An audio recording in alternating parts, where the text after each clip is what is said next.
Huling balita, sa tuloy-tuloy na pagpapaigting ng kampanya ng pulisya kontra ilegal na droga, arestado ang isang street-level individual matapos makumpiskahan ng baril at ilegal na droga sa South Cotabato.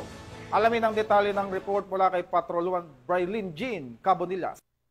Ng mga otoridad ang ilegal na droga at baril sa isang street-level individual sa isinagawang buy-bust operation sa Barangay GPS, Coronadal City, South Cotabato. Nito lamang ika-22 ng Hulyo 2025. Kinilala ni Police Lieutenant Colonel Peter L. Pinalgan Jr., hepe ng Coronadal City Police Station, ang suspect na si alias Bugoy, 30 taong gulang, isang vendor at residente ng poblasyon Tantangan, South Cotabato. Bandang alas 9 ng gabi nang isinagawa ng mga tauhan ng Coronadal City Police Station kasama ang South Cotabato Provincial Police Drug Enforcement Unit at First South Cotabato Provincial Mobile Force Company ang buy-bust operation kung saan naaresto ang suspect.